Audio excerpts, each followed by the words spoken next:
This is made.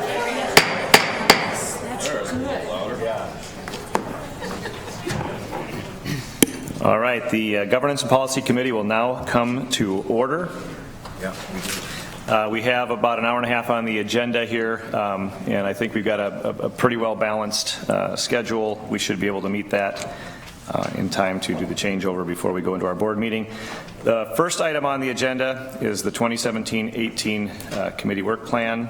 For discussion, before we move into that, I want to echo the comments of the chairs yesterday in thanking Chair McMillan and Vice Chair Powell for the opportunity to chair the committee, and thank the colleagues who have reached out and expressed support, and look forward to working with you all. And I also want to say that I'm very fortunate to have a great partner and mentor in Regent Beeson as Vice Chair of the committee, and I certainly invite him to at any time contribute to the conversation as we go forward with the committee. So with that, we'll move to the first item on the agenda, committee work plan for discussion, and I'll turn to Executive Director Steves to introduce the topic. Mr. Chair, members of the committee, the work plan, which is outlined in your docket, has several themes or conversation arcs that run through it. And in that way, it's very similar to the work plans for other committees that you've seen this year. A few of those themes are as follows. One is related to board operations and agenda guidelines. You will see several touch points throughout the year with the board operations policy. And the first several of those touch points will be opportunities for the committee to be providing input, and then following that will be actual policy language for you to review and act upon. And we'll talk a little bit more later in the agenda about why this policy is so essential and why we're taking such a thoughtful approach to how this is revised.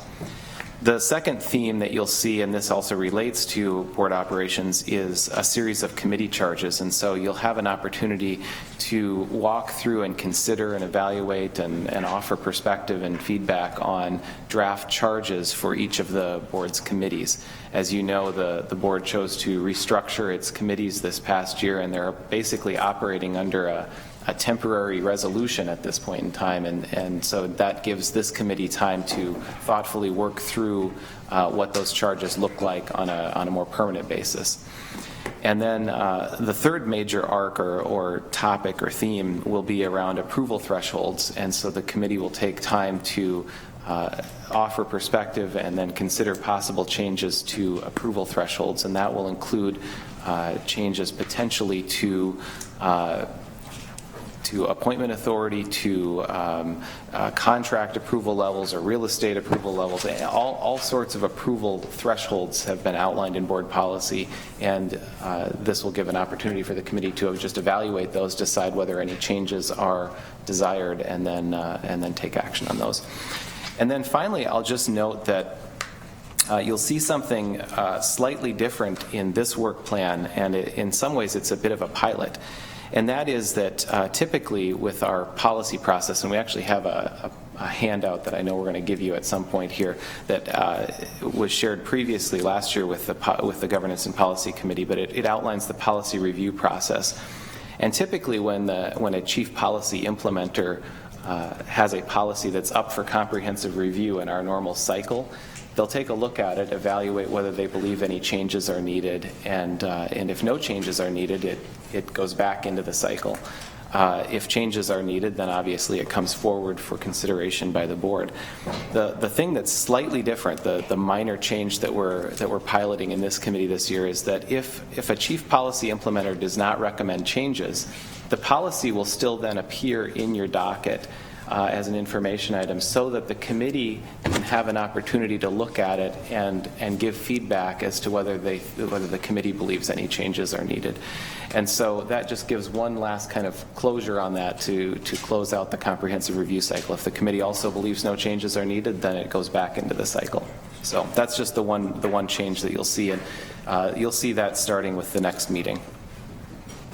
So those are the highlights. Thank you. And I, just to comment a little bit on the methodology with Regent Beeson and I, as we've looked through this, we obviously see there's a tremendous amount of breadth in what will eventually come before this committee. I note that from my perspective, we are very well informed by the good work of Chair Cohen and the members of the Governance and Policy Committee that was created as somewhat of a pilot program, and in that process we really were able to identify how we can be comprehensive in our review of our policies as opposed to just sort of letting things be static and presumed valid. Even though things may have changed in our operations. And so this really gives us an opportunity then as a full board to take these things on, as opposed to sort of deciding which committee something would actually be in front of, and very appreciative of that opportunity. I think that it gives us great promise. As it relates to the work plan itself, Regent Beeson and I are committed to communicating with all members of this committee, all members of the board, to ensure that if there are any particular policy considerations or governance questions that you have, that they can be introduced throughout this process. And I think we've created a flexibility within this plan that would allow us to address things as they come forward. So just a small note in that respect. Would now open for discussion the work plan that's in front of you. Regent Simmons. Thank you, Chair Rocha. It's a question for you and perhaps for Mr. Steves as well. We have, starting in, I think, October, board, in October, we take on board approval thresholds. And then in December, we take on reservation and delegation of authority, and then we come back to that in February. Are we tying those two together? Regent Simmons, if I take a pass and then if I botch it, you can step in and save me. The concept, and this is something that the office actually put forward, makes a lot of sense. There's the prospect that the thresholds could obviate the need on the delegation issue.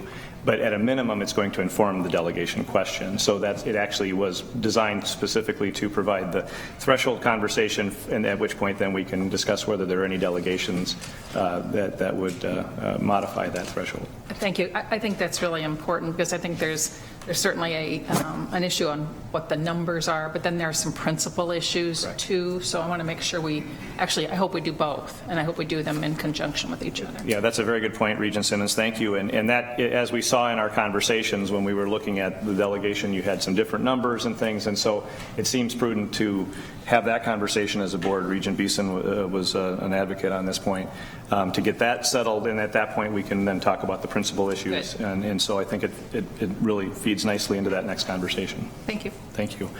Regent Beeson. Thank you, Mr. Chair. I just want to echo your comments about the plan that we have in front of us. The plan gives, I think, plenty of time for us to be talking through the issues. The issues are separate, but they're always related. But by the end of the year, we have to make some decisions, and it shows action steps required early some point next year. And I also want to thank the chair for bringing me into the planning part of the work plan. We've had several meetings and conversations, and I've had plenty of chance to provide input. I'm new to the committee, and so I'm anxious to be able to participate on these topics. This is a fairly broad range of work that we have, which makes it interesting. It's all important, and I'm looking forward to working with everybody here. Thank you. Further comments on the work plan? Hearing none, we'll move on to the second item, Board of Regents policy, institutional conflict of interest, a change in financial disclosure requirements. This is for review, and I would call Chief Compliance Officer Boyd Coomer. Thank you, Mr. Chair, members of the committee. There are two types of conflict of interest covered by policy at the University of Minnesota, including individual conflict of interest and institutional conflict of interest. It is the role of the Conflict of Interest Program, which resides in the Office of Institutional Compliance, to ensure that all filings related to individual and institutional conflict of interest are completed prior to the end of the calendar year. All faculty and P&A staff are required to file an annual report of external paid activity, a form that we term the REPA. REPAs are used by the Conflict of Interest Program to help determine if a relationship between a covered individual's private business or financial interest and the covered individual's expertise, as viewed by an independent observer, might reasonably question whether the individual's objectivity in performance of university responsibilities could be compromised by considerations of personal gain. The nature of the REPA form includes reporting significant financial interest and business interest, includes the same for family members, and how the interests are related to the university expertise or responsibilities. There are more than 10,000 REPAs filed annually at this institution. University officials, as specified in the Board of Regents policy Institutional Conflict of Interest, must file an annual financial disclosure for university officials, or FDUO, as we term it. The FDUO is used to help determine the university's the university official with business or significant financial interest in a business entity, whether or not they're in a position to take action on behalf of the university that may benefit or be perceived to benefit the business entity. The nature of the FDUO includes disclosure of significant economic interests and affiliations. It also includes family members, immediate family members, and how those interests may relate to their institutional responsibilities. The FDUO duplicates information from the REPA and collects additional information related to an individual's interest in non-publicly traded companies and real property. Currently, 180 employees file the FDUO. The proposed changes reduce the number of individuals in the list of university officials who are required to file the FDUO annually from 180 to 51. The proposal also continues to offer a special designation list where senior leaders may identify who should file a FDUO annually, such as the president and CEOs of the University Foundation and the Alumni Association. I believe that this proposal reduces the compliance burden of 129 FDUO filers and the staff of the Conflict of Interest Program without making a material change to university institutional conflict of interest, the risk profile. It is important to note that these individuals who would no longer have to complete a FDUO would still file a REPA. And when and if some exposure is identified for one or more of these positions, they may be added to the special designation list and therefore required to file annually. It is also important to note that in a 5-year review of these proposed individuals, no institutional conflicts were identified. Thank you. Do we have any comments, questions? Regent Simmons. Thank you, Chair Rocha. I was wondering why coaches aren't on the list of university officials. And the reason I ask that, even though maybe we don't think of them as officials, they would have some of the most lucrative external contracts and a significant potential for conflict of interest, I think. Mr. Coomer. So the coaches also file REPAs. They are among the 10,000 individuals that file a REPA. And our compliance rate with the REPA filing has been 100% for the past 3 or 4 years. And it's my understanding that it's always been very high, but we've managed to achieve that 100% mark for a number of years running now.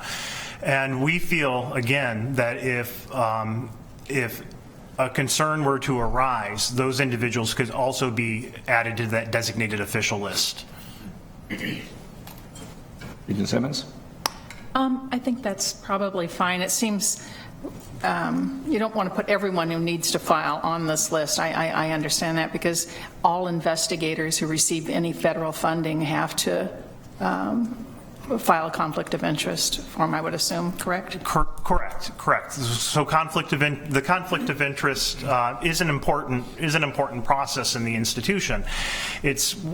It's trying to apply, and we've had the conversation about the potential cost of compliance, and a reasonable line in the sand of where we are going to put our efforts. And we feel that the REPA form is adequate screening, and we have the flexibility to raise our level of scrutiny if some concern arises. Thank you. Thank you, Regent Simmons. Regent Anderson? Thank you, Chair Rocha. My question kind of be somewhat brief, I think. You said going from the FDUO to the REPA, there'd be 129 less individuals now required to file the FDUO. Can you briefly tell me the difference between the two? I surely can, Mr. Chair, Regent Anderson. So with the REPA filing, and there's a lot of similarity between the forms. First, it's important to note that the REPA is not a document that we make available to public disclosure, but the FDUO is. So that is a significant point here as well. With the individual REPA, again, there's a report of significant financial interest and business interest. It includes family members and how those interests are related to their university expertise and responsibilities. With the FDUO, you also have that significant economic interest and affiliations is added. It includes immediate family members as well. It includes real property other than their home. So it goes into more depth about their financial holdings and their affiliations. Regent Anderson. Fair to say the biggest difference is public disclosure versus non-public disclosure? Mr. Coomer. I would say, Mr. Chair, Regent Anderson, that is a big difference, but that was not the interest that drove this. It's really, again, trying to right-size the compliance effort for the institution and look at who the individuals that we're calling university officials. I'm fine, thank you. That answers my question. I'm just trying to find the difference. Yes, thank sir. you. Thank you. Further questions? I have a follow-up from Regent Anderson's line of inquiry.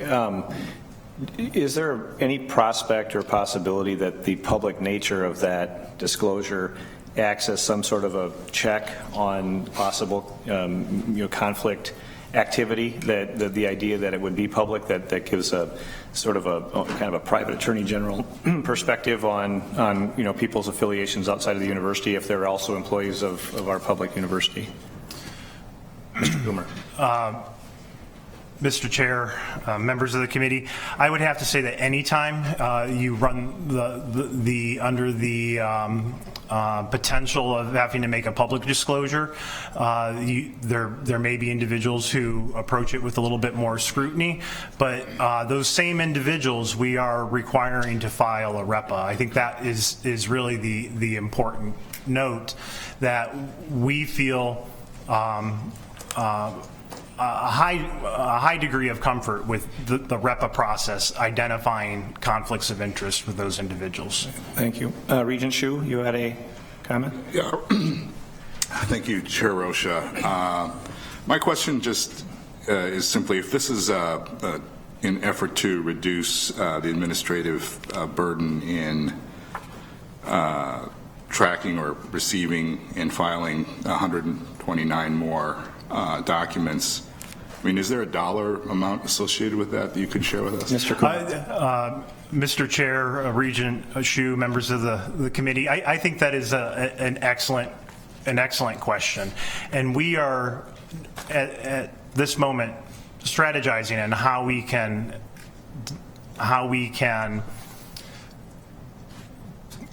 come to an understanding of the cost of compliance in the institution. Because we have not had in the past 5 years on our end, from my office's end, any findings of institutional conflict of interest with the 129 individuals that we are suggesting be removed from this list, the burden in my office is what I would term minimal compared to tracking down 10,000 employees and making sure they file their REPA. But it is an added burden, and it is an added burden and responsibility for those 129 people. But the short answer to your question, sir, is I don't have a dollar amount to attach to that right now. And it really varies from individual to individual. Those individuals who don't own property outside of their home, don't own anything outside of a normal work plan, retirement plan, plan in terms of stocks and bonds, it's very simple for those individuals to file a REPA. There are other individuals, I would imagine that it takes some time to track down their individual holdings, to list all of their property. So it's going to run the spectrum on that individual side. Regent Shu. Thank you. Regent Simmons. Thank you, Chair. On the list of university officials, one of them, J, is librarian. Is that just referring to the head librarian or all librarians? That is referring to the head librarian. And would that be clear to everybody but me? We would make sure that it's clear. So thank you. That's a good point. It may just be good to specify it's that one person, not everybody who's a librarian. Right. And I'm not certain what all of the titles are. I believe the librarian title is reserved for the head librarian, and the others have associate librarian or assistant librarian or something along those lines. But we can circle back and certainly make sure that's the case. Some kind of a clarification would be helpful. I think both of you are right, and so if we can sort of address that, it would seem. Regent Beeson. Thank you, Mr. Chair. Mr. Coomer, the issue you alluded to, I want to talk a little bit about further, and that is this overall cost of compliance. And I've raised this a couple of times. You know, on the cost side, we've identified administrative costs and mission support costs, but a big component in there, and I believe one that's driving our costs higher than those other specific drivers, is the cost compliance. These aren't costs you're imposing on from your office necessarily. You're responsible for helping make sure that they're being followed, but federal and mostly federal compliance. And I think this board, at some point, it's not on the work plan for this board from what I can see, but I think it's a project that we do need to undertake and just understand what that burden is that we deal with. I certainly know that from business and being in banking, but it's really visited higher education. I think putting a dollar around that and monitoring in some level of interval. Thank you, Regent Beeson. Mr. Coomer, did you have a comment or? Thank you, Mr. Chair, Regent Beeson, members of the committee. I agree, and my background prior to moving into higher ed in 2010 was healthcare, and so another industry that is really quite burdened with heavy regulation. The challenge that we'll have, and it's one that we're taking a look at. The challenge that we have with higher ed is that we tend to be so diverse in our efforts, and so instead of just looking at delivering inpatient care and outpatient care and doing a number of surgeries, boy, the variety of work that is done here is incredible, and therefore the number of regulations that cover those efforts is incredible. And a lot of that compliance, I would say, most of that compliance happens at the local level. So really, the challenge is going to be determining how much administrative effort is happening at that local level to meet compliance. And we are looking at different strategies to start pulling this information in, but it's going to be a challenge. It would be, I could tell you, centrally, the cost of running the compliance department, but when we start to spread out and we look at running a lab and your overhead for a lab and how much time your employees spend in training and how much time you spend doing personal protective equipment checks. So it becomes dispersed. Thank you. Regent Beeson, follow-up? Follow-up question, Mr. Chair. Thank you, Mr. Coomer. But it is critical information because when we go to the legislature and other and interact with the federal government, we need to be able to sort of describe what that level of cost is, what percentage that represents of our overall expenditure. I think it can be routinized over a period of time where it ought to be quantifiable and assembling that. And the fact that it's not done now I understand is a challenge, but we've done a lot with the cost of administration area, and we had not done any of that before, and now at this point it's really not a burden, I don't think. Thank you. Thank you. Mr. Coomer? Chair Rocha, Regent Beeson, I just want to say that I am in complete agreement with you. I do think it's something that we have to gain a better understanding of, and something that I look forward to the challenge, actually. And I believe that my office has the appropriate network with the university's compliance stakeholders to begin this work. So I will report more down the road. Thank you. Regent Omari. Thank you, Chair Rocha. I'm just going to mention that this was part of the discussion in the audit committee yesterday, so there's definitely an appetite for it. Thank you. All right, and this item is for review, so if you have additional questions or concerns that you would like to have addressed, we will have some time before the next meeting when it would come back for action. I'll just make a couple comments from my perspective as I've reviewed this, and this conversation is helpful. I think that there's strong arguments that you think about sort of even just the invasiveness of having to disclose in a public fashion on things that obviously have an impact on some folks and and how we attract people to work for our fine university. I don't necessarily find myself compelled that since we haven't had an issue in the last several years that the canary's still alive, but we still want to check the air in the mine. So, that I think there are stronger arguments. What I would ask, and I'm not going to do kind of a gotcha moment here, but if General Counsel Peterson, there are lots of this is a sensitive issue. The public wants to know that we're monitoring these things, and so. There's significant employment law effects and other protections that we have other than these disclosures. And so, if perhaps the General Counsel's office could just give us a short memorandum, kind of describing that we still will have the ability to ensure that people are acting without conflict in our employment, I think that may be helpful, and maybe I can speak with General Counsel Peterson at another time. So, seeing no further discussion, we'll move to item 3, Board Operations Part 1, Fundamental Planning Documents. This is up for discussion. I'll turn it over to Executive Director Steves. And he is going to move to the front of the table to make the presentation.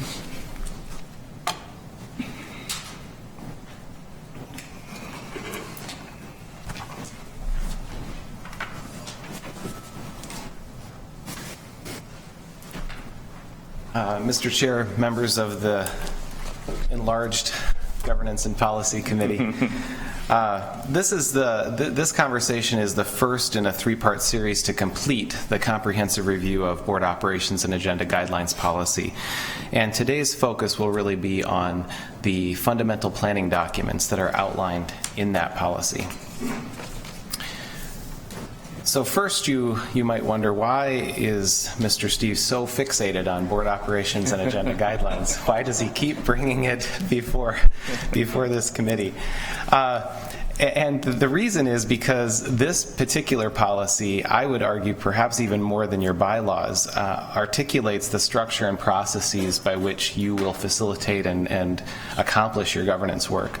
This, in sum, is a really, really important policy to how you do your work.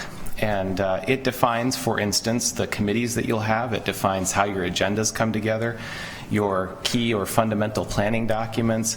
It articulates how the President's performance review will be conducted, and a number of other things I haven't listed. So it is essential in so many ways. It covers so much territory. And so that's why this policy is important and why I spend a lot of time thinking about it and looking at it. So the remaining items to review, today we'll focus on the fundamental planning documents. In October, we'll come back and talk a little bit about and gather input from the committee on meeting procedures and emergency approvals. And then in December, touch on legislative reports and the President's performance review procedures. And so those are the kind of slate of topics that have not yet had an opportunity to have discussion by the committee. And so we'll work through those, and then subsequent to that, come back with a revised version of the policy for consideration. So what are the fundamental planning documents? There are three that are articulated in policy. One is the University Plan Performance and Accountability Report, which I believe may be the longest title of any report you have in policy. And we'll talk more about what that is. The second is the annual operating budget, and the third is the capital budget, and that exists in two parts. So first, the University Plan Performance and Accountability Report are often shortened to just be called the Accountability Report. The Accountability Report is quite important because, and it's this first bullet point is why this particular document is so fundamental to work you do. It actually fulfills a requirement of the charter, and so I don't know if the last time you've taken a perusal through the charter, but one of the charter requirements says, the Regents shall make a report annually to the legislature at its regular session exhibiting the state and progress of the university in its several departments, the course of study, the number of professors and students, the amount of expenditures, and such other information as they may deem proper or may from time to time be required of them. And so this report is the report that fulfills this requirement of the charter. This report, when you vote on it, it is to vote to submit it to the legislature in fulfillment of this charter requirement. And so that's pretty significant in and of itself. The other thing it does is it certainly articulates the university's mission and vision. It publicly demonstrates the accountability of the university in making progress on goals and objectives. And then this quoted language here, this is actually from your board operations and agenda guidelines policy. It says that this accountability report sets forth major goals, objectives, and timelines, and sets the framework for the university budget. And I would suggest that to a greater or lesser extent, it has sometimes done that. I don't know that, I would say that over time this report has become much more retrospective in kind of reporting on trend data and statistics about each campus, and it's incredibly valuable. I remember Regent Allen, when he was on the board, he would often remark that he would keep a copy of this report in his trunk at all times, so that in any location he could take it out and cite data about the university.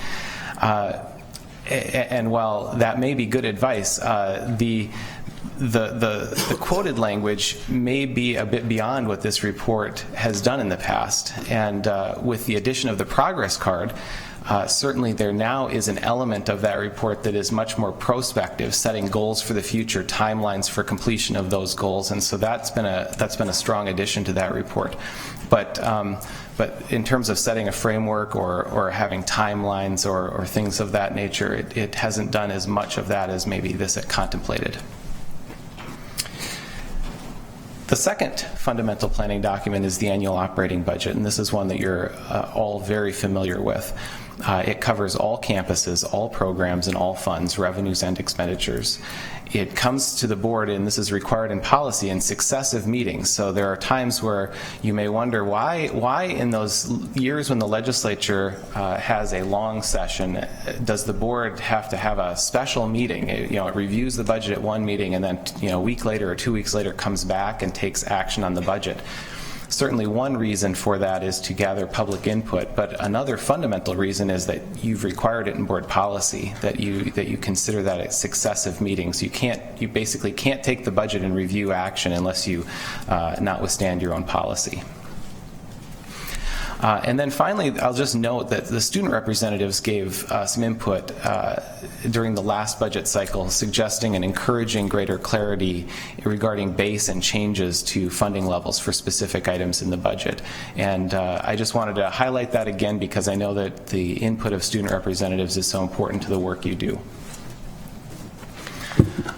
Finally, the capital budget. The capital budget really comes in two parts, and one part of it you saw just yesterday, and we'll consider at your next meeting, and that is the 6-year capital plan.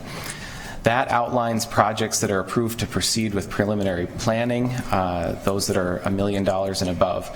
And then you will also consider at a different meeting the annual capital improvement budget.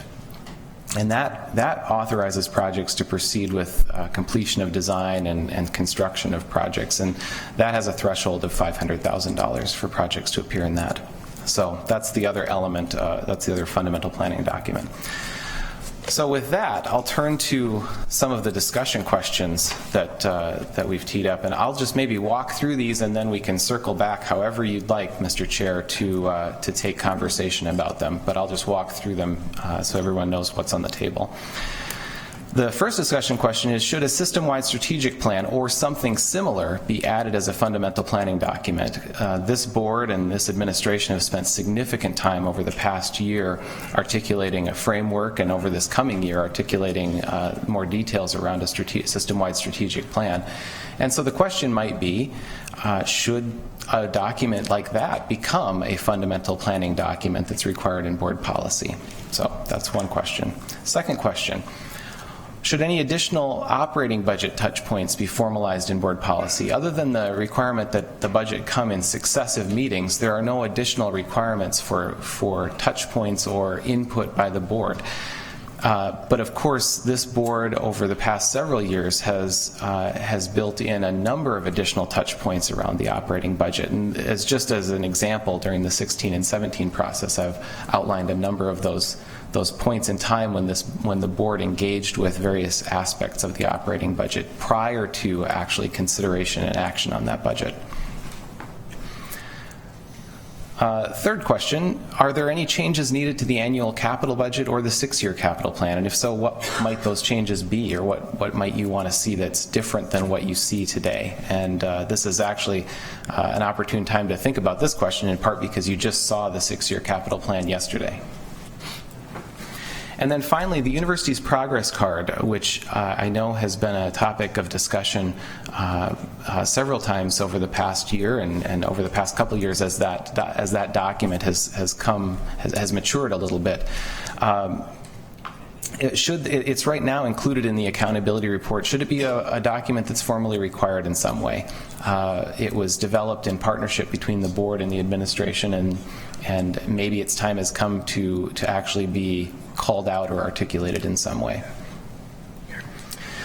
So as I mentioned, we're talking about in October meeting procedures and emergency approvals, then legislative reports, and committee charges are coming all throughout, and finally the input received today and on these subsequent conversations will really drive draft language for review that will come to you in February. But with that, I'm happy to touch on any of those discussion questions or take input, and that's really what this is about, is gathering input from the committee. Thank you, Mr. Steves. We'll now open it up for discussion. Regent McMillan. Thank you, Chair Rocha. Mr. Steves, please don't ever apologize or lose your obsessive and endless focus on board operation and agenda guidelines. Whether we act like it or not, it is essential that you continue to put in front of us the rules of the road for the intersection of governance and management, which is exactly what this is. And when we get that intersection properly set up, I think everything gets better for the university. So I don't have a specific feedback other than you opened with why is Mr. Steves obsessive about this? Please stay so. Thank you, Regent McMillan. Mr. Steves, your expression, I think, responds appropriately to the commentary. There are other comments or questions in relation to this presentation? Regent Beeson. Thank you, Mr. Chair. This is timely, and as you indicated, Mr. Steves, I'll just give some quick reactions of the order in which these are laid out. I do think the system-wide plan should be considered a document. It shouldn't just sit up on the credenza. Chair Roche has done a lot of work to elevate this important project, and it will be a living document as we go forward. So I would advocate that it become something at that higher level. The second, on the operating touch points, I don't know that we need to go sort of formalize every step that we're in. This year, there are years that we're going to want to talk about one cost driver, or other years we're going to want to talk about multiple ones. There'll be years where we won't want to deal with them at all. But I think the way that shows up is actually in the work plan and that gets adopted by the board. So beyond the sort of successive review and approval, I don't know that we need more detail around that. Third, the capital budget, I didn't really note anything. I know there's been talk about abandoning the 6-year plan, but we need to sort of take it for what it is and what it isn't. But without it, it feels like we're really acting in a void. And the fourth, on the progress card, I do think that should be required in policy. I think that is a good move.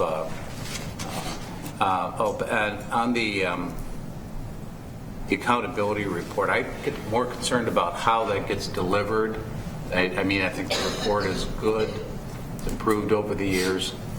In the ideal world, it would be nice to be able to present it to the legislature in a detailed way, but we never seem to get the time for that. Once in a while, there's a boot camp. But I think the issue to me more is how do we communicate it most effectively with the legislature and the regions involved in helping deliver it, or how I think that that's not the conversation we should have today, but it's more tactical. Thank you. Thank you, Regent Beeson. Regent Omari. Thank you, Chair Rocha. On the 6-year capital plan, I'll just say I'm interested in some conversations on how that might go. As far as the progress card, I think including it in formal policy is a conversation that we should have if we're saying that we're going to stick to this model of the progress card moving forward. Obviously, we can change any policy that we want at any time. So if we decided later we're not going to continue with this model of a progress card, we could take it out of policy. But I think there's perhaps more of a robust conversation to have about the progress card in general before we have a conversation about whether or not we should be placing it into formal policy. Thank you, Regent Omari. Regent Powell. Thanks. Thank you, Chair Rocha. Mr. Steves.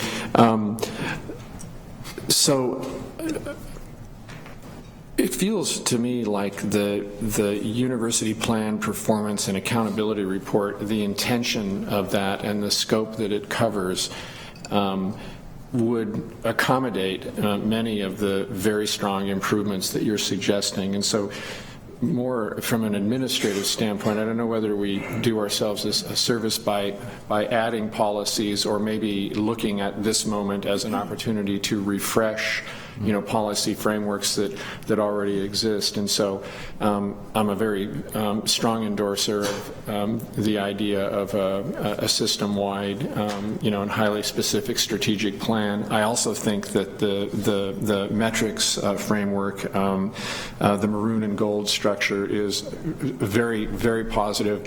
I'm wondering if, given the idea of plan performance accountability, that many of those things I think fit well under that large framework. We do our policy, we make the focus of our policy work to sort of refresh what I think is an adequate headline, if you will, and contemporize it with a clearly stated statement on what we mean by strategic plan, incorporating the maroon and gold metrics, within the broader accountability report, and maybe some other. In other words, work within the existing framework, which I think is adequate. I worry otherwise that we proliferate policies that in many ways will be overlapping. Thank you, Regent Paul. Mr. Steves, did you have a comment, or it stands on its own? All right, thank you. Regent Hsu. Thank you, Chair Rocha. I want to echo what my colleagues have said, and specifically regarding the strategic plan. Without a long-range plan, and I know the university used to do a lot more long-range planning than we currently do, without that, we end up having to make decisions on an annual basis, which really isn't the right way to go in my mind, because we tend to bake things into the current budget, and we do it at the last second without a lot of discussion. So I think in terms of process, we need to make some decisions that probably take longer than 1 year to implement, And then we have to make sure that we're actually funding those, to the extent that they need funding, which in most cases I think they do, to make sure that we can actually accomplish the things that we feel are important in the strategic plan. So, Thank you. Regent Johnson. Thank you, Mr. Chairman. I don't know if Regent Swigum remembers this conversation. I'm going to the body politic for a bit in our relationship with the legislature and the governor. But former Governor Plenty said to us once when we were dealing with budgets, the University of Minnesota never feels any pain. And I really believe the former governor, he believed that and acted accordingly. But if that is the perception, among elected officials that we don't feel pain in our budgets, then through the work of President Kaler and Vice President Kramer and that whole team, how we communicate. And what I'm getting at is in the budgetary process, if we don't get X number of dollars in operating funds, what is the pain that the university is going to feel? And the answer oftentimes comes, well, we'll raise tuition. Well, in this day and age, that's not always the appropriate answer. I'm just kind of having a discussion, if you will, with myself and reflection of the past, but how we might move in the future to address this issue, because the perception is, not the fact, that the University of Minnesota does not feel pain.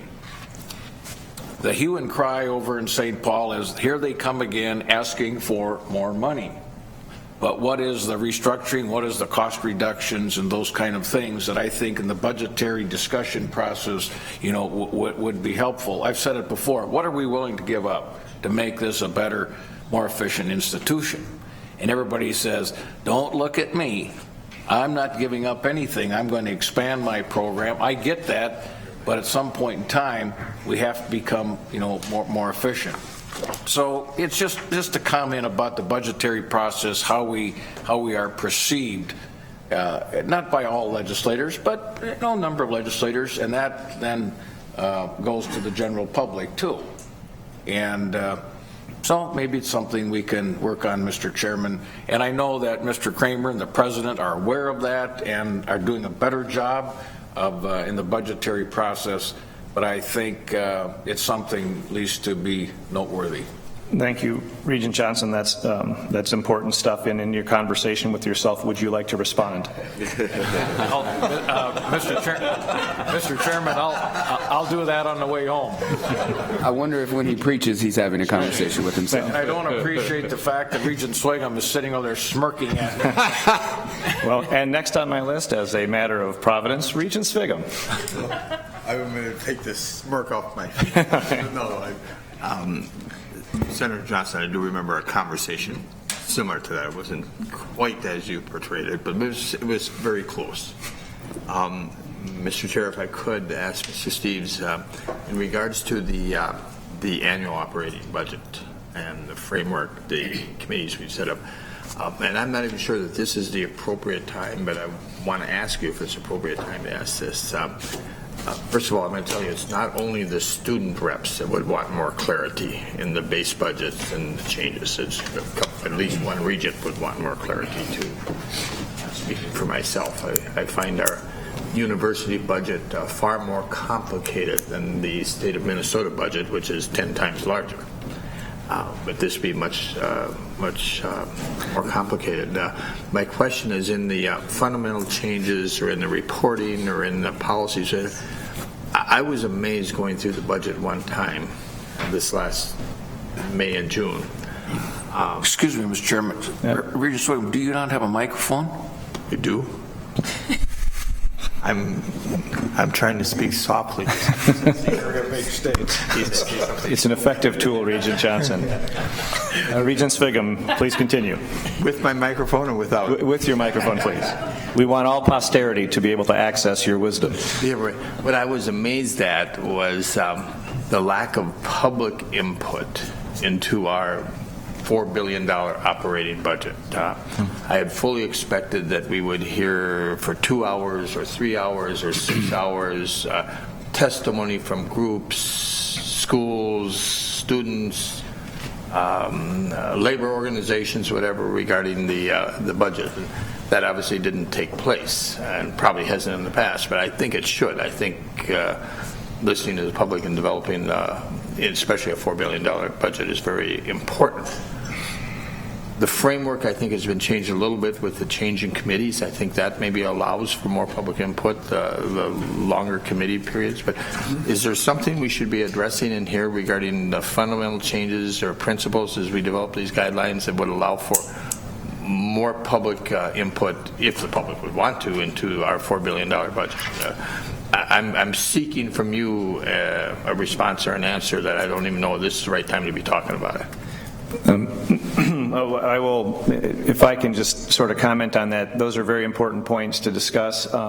It may actually fall to more of a board conversation about public input and so on, but you covered a couple topics in there. The one is particularly related to the clarity that was being requested. I think, Mr. Steve, certainly you can address that. I should give you the floor to address it as you will. I just want to make sure, staying faithful to our schedule, that because it's a really big topic and an important one. I'm just concerned. And I don't even know, Mr. Chair, if this is the appropriate time. And I may share your concern about that. Just that, but I think it's an important point as we analyze which would be the documents that would be required in our processes. Mr. Steves, would you like to make a comment? Mr. Chair, Regent Swigum, I think that I guess for the sake of kind of flow of the meeting, what I would say is on both fronts, both in terms of the content that Regents would find useful in evaluating the university's budget for then action, and in terms of the types and opportunities for public input that the board wishes to seek. It really is a question for the 12 to work that out. Each board and each public body does that a little bit differently. There's many different models for gathering public input. This last time around, I will just note that we went to a system of gathering online comments on the budget, and we actually received more comments via the online format than were previously accommodated in the budget forum, or the kind of in-person forum that the Regents had previously held. So, I mean, for what that's worth. Mr. Steve, I appreciate that. I can anticipate Regent Swigum's response, and I don't necessarily want to get into that full-blown conversation because I think we'll certainly have an opportunity to discuss that, Regent Swigum. Regent Powell, you had a comment? Thank you, Chair Rocha.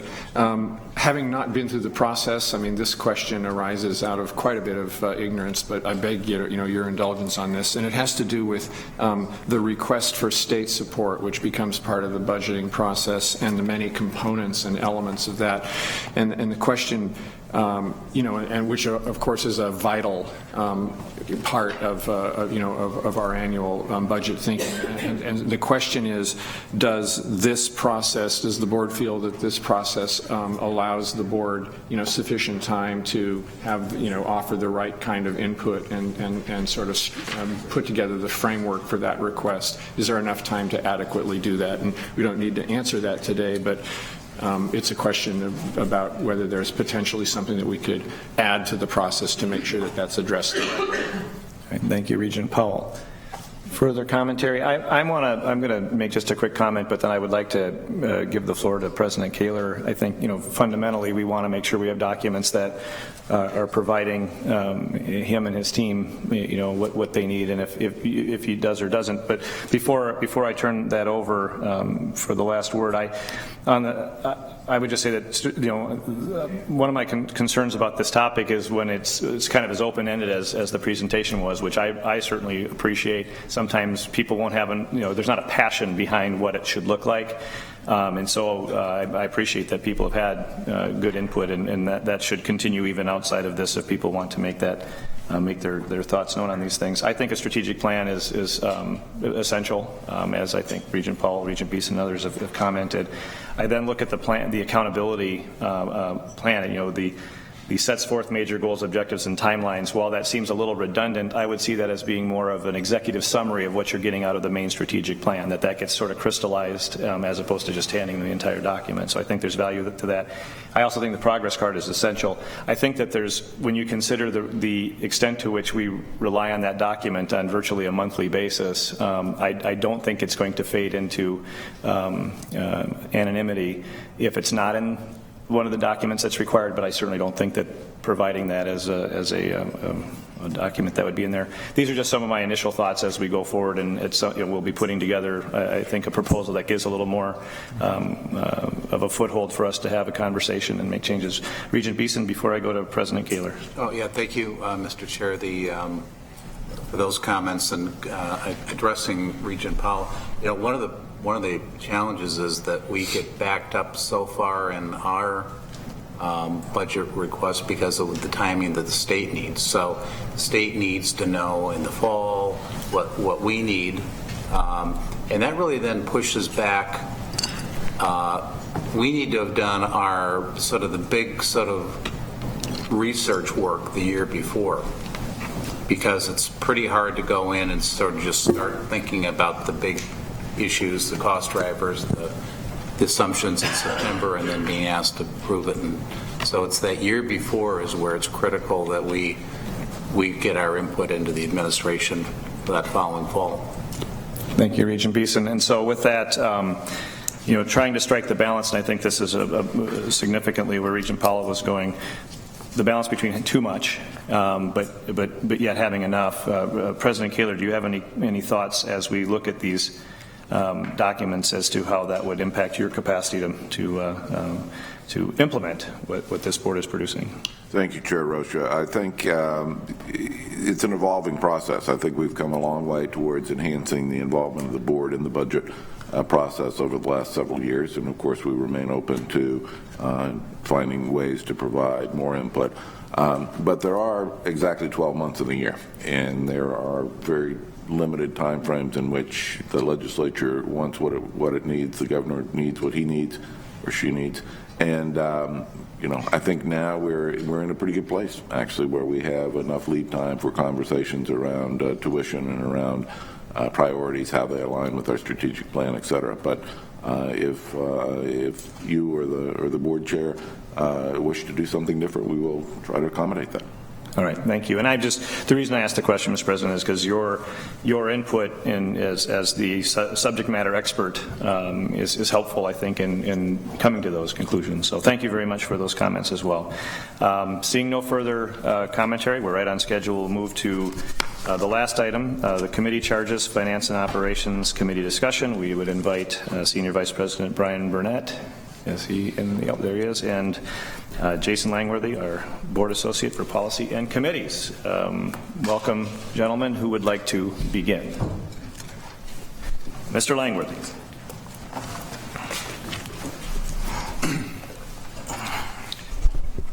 Chair Rocha, members of the committee, good morning. Senior Vice President Burnett and I are here to discuss with you a draft committee charge for the Finance and Operations Committee. This is the first in a series of discussions to define charges for the board's new committee structure, as you saw in the work plan this morning. You will recall that this past summer, the board adopted a resolution related to board committee structure. That resolution established a temporary committee description and responsibilities, along with directing the executive director and corporate secretary to draft amendments to Board of Regents policy, board operations, and agenda guidelines. Those amendments will codify and implement the new structure, including permanent charges for each committee. These charges will be included with other amendments to BOAG that were just discussed for your consideration in February. The resolution created the Finance and Operations Committee by combining three previous committees, the Facilities Planning and Operations, Finance, and Faculty and Staff Affairs Committee. The draft charge, which includes responsibilities from each of the three previous committees, is included in your document materials on page 37. If you're interested, the charges for the three previous committees are contained in Section 2, Subdivision 3 of BOAG, starting on page 17 of your document materials. That was included in the last item. The draft charge follows the established structure currently in use in BOAG and includes 4 parts: the committee description, items the committee recommends for action to the full board, areas of oversight, and defines required reports and updates reviewed by the committee. So we'll start reviewing the proposed draft. The first section is the committee description, and it lays out the broad duties and responsibilities, summarizing the work of the committee. The next section defines what action items the committee recommends to the board. This section is drafted differently, in a different manner from the current committee charges. The current language in BOAG names specific action items recommended by the committee. The proposed language before you instead creates a cross-reference to the authority reserved to the board as defined by Board of Regents policy, reservation, and delegation of authority. So, for example, if the committee discussion of approval thresholds in October, which you looked at earlier in your work plan, results in changes to reservation and delegation of authority, only one policy will need to be amended instead of 2. This format simply states that those action items reserved to the board and that fall under this charge are to be recommended by the committee, and those include appointments, budgetary, financial, and investment matters, property, facilities, and capital budgets, and employment and labor relations. And Senior Vice President Burnett will give some additional commentary on how the new committee structure will enhance the board review of these items. Thank you, Jason. Good morning, members of the board, Regent Rocha. Just a couple of examples. I think with this new committee of the whole structure, one example is the state capital request we discussed yesterday. Previously, finance looked at it from a financial point of view, obviously, and facilities looked at it from the facility planning point of view, and really 2 different angles: debt capacity on finance, facility needs from the facilities committee. Now all 12 of you will be able to understand the request from both the capital needs request and the finance piece. So that's where bringing these committees together, I think, makes some really good sense. Secondly, the annual operating budget, which you were just discussing. The 6 finance committee members were provided very detailed discussions in years past of the operating budget, and the other 6 non-finance committee members only heard a high level when we brought it to the full board, and I think you heard some of that just now. So our goal with this new Finance and Operations Committee structure is to level set the education for all 12. And now all 12 of you will participate in a more detailed committee discussion. So we stand ready to work with you on how we make that come alive and back to engaging the board and having those discussions that I think that you're wanting to have around these key issues. So thank you. The next section of the charge describes the areas that the committee provides oversight of. So this section defines the heart of the work done by the Finance and Operations Committee and drives annual work planning, agenda development, and shapes eventual action items recommended by the committee.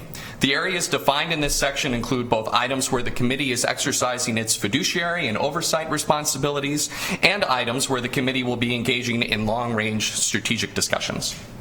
So, members of the committee and the board at large, you will provide oversight of things like long-range financial planning, which you, Regent Hsu, talked about. I think that comes in through the Finance and Operations. In February, we're going to talk about the Office of Information Technology Strategic Plan, and in May, the process and oversight of capital projects. Just as a philosophical piece, we believe that the Finance and Operations work should follow the work of the Mission Fulfillment Committee, meaning once you have a discussion around student housing needs across the 5 campuses, then Finance and Operations can tell you what it means. It shouldn't be Finance and Operations going first and Mission Fulfillment coming second. So that's the general spirit of what we're talking about. The exception to that would be when we have deadlines to respond to the legislature, quite frankly, around requests, and we've got to move some things along. But generally, what we're going to try and do is schedule things in the Finance and Operations plan that follow the work of the Mission Fulfillment Committee. And to me, that's the logical step for an educational institution like the University of Minnesota. The last section of the charge defines the various reports and updates that are required to come to the committee. These reports may come as information items or sometimes, depending on the preference of the committee chair and vice chair, could come as standalone agenda items. They provide the committee with current information to monitor the performance of the university within the committee's area of responsibility. Senior Vice President Burnett and I are certainly eager to hear your thoughts on the committee charge, and we'll feel free to answer any questions that you might have. All right, thank you very much. You each have about 2 minutes, 15 seconds to make comments. Regent Simmons. Thank you. I'm not even sure I want to hear what I'm about to say, but I think I'm trying to get my head around sort of our new approach of the Committee of the Whole reporting to the Committee of the Whole and who has authority. So, for example, on the first sentence, the Finance and Operations Committee oversees and makes recommendations to whom? They make recommendations to the administration or to the board? No, to the board, right? I think that may be a point. And then the second sentence says the committee advises the administration.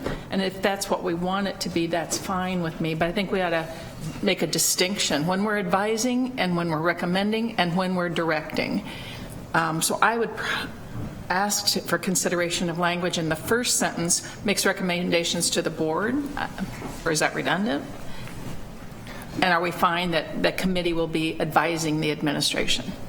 Mr. Langworthy. Chair Rocha, Regent Simmons, yes, this committee makes recommendations to the full board, and we can certainly add that in there. This certainly is within the context of the policy, and I think some of that would flow more naturally if you see it within that context of how the committee is reporting, but we can certainly add that. The advises language is language that we previously had in BOAG, and it is. I think it's advising the administration on what the board and what the committee desires from those items. But certainly within then the committee recommends is very clear that the committee is recommending authority that is reserved to the board in those areas. And maybe we don't need the language, maybe it's, explicit in the board policy, but I just think that's something we want to consider. The authority of the committee and the responsiveness of the administration on advice and recommendations versus direction. Sure. And just following up, I think that's a good point, and it seems to be one of those sort of when you have these iterative changes, it makes sense when it's 6 that you're making recommendations to. Well, that's a very good point, Regent Simmons, and I'm sure that with Mr. Langworthy and the rest of the board office, we can find something that meets that without creating that confusion. Thank you for your question. Regent McMillan, did you? I might add on that, thank you, Regent Simmons. What we have is a practical versus a realistic change here, and the reality is when the committee's meeting, in essence the board's meeting too, but on Thursday this committee, the Finance and Ops Committee, should meet and advise the full board on Friday to put it in the practical realm. So it feels redundant, but I think it's important to reflect it on paper because that's still the way the process works, even though the full board is the committee. Regent Simmons. Thank you. I think it is too, because it is certainly possible that the committee of the whole on Thursday will come to a decision by a majority vote, and the next day the board will not accept that decision, that recommendation. Thank you. Regent Beeson. It's happening. Thank you, Mr. Chair. I was going to ask the chair of the committee, and it may be this is evolve. It's new, and it's going to evolve. There's conversation about trying to put more into the consent report part of these committees, and because as I look at that committee's work plan, there's just and both the major committees, there's a lot of work to be done and fairly limited time. So using consent is one device to sort of manage time. But how do you feel, Regent Anderson, about the amount of work you have in comparison with the way the time you've been given to get that done in? Regent Anderson. Thank you, Regent Beeson, Chair Rocha. like yesterday, we had the consent action, which had a couple real estate transactions in it. I think it was a little bit different because it hadn't been to facilities. We were all getting it at the same time. I had been briefed on it, although you had it in your dockets. I think that it's doable. I think Regent Simmons is possibly correct in saying that we're going to approve something on Thursday, that some more information might come to light overnight on Thursday and Friday, and we're going to not okay it the next day. I think that's okay. I think that's fine. Actually, yesterday we split out an item from the consent and had a bigger discussion on it. I think we have to be careful how much we get in there, so it's not overload. We've got a couple hours to go through what now we're two pretty meaty committees, finance and facilities. And but I think it's doable, Regent Beeson, but I think we have to be careful. If you people start thinking that we're getting too much on that committee, someone needs to tell me. I'm not always the greatest for in-depth stuff, and I sometimes say, well, we can get this done. If we're not covering it to your satisfaction, I think you just have to let me know. We'll figure it out. Does that answer the question? Thank you, Regent Hanson. Regent Powell. Thanks, gentlemen, for the presentation, and thank you for the comments about in many areas the tight linkage between your work and the work of the Mission Fulfillment Committee, because I think that's a vital point, particularly as it relates to the point under oversight, providing oversight around employee engagement and workforce development. And I just, I reflect on that, and I think of the role that you play, but I also think of the many presentations that we've heard from Provost Hanson, over the months and the years. And mission fulfillment, I think, and her team plays such a role in recruiting and developing talent at the university, which is that's the crown jewel here.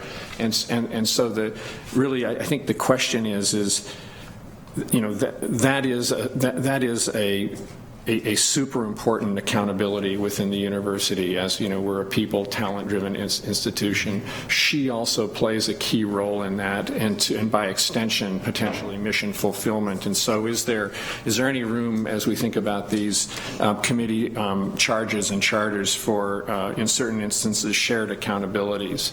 Because I just think that her role is as important in developing professional talent. Vice President Burnett. Thank you, Chair Rocha and Regent Powell. I think you're dead on right. I think this plan and our charge has to be flexible enough as things change on the mission fulfillment side that our group stands ready to, what does that mean economically? What does that mean policy-wise? That is the natural, I believe that is the healthy way for it to flow.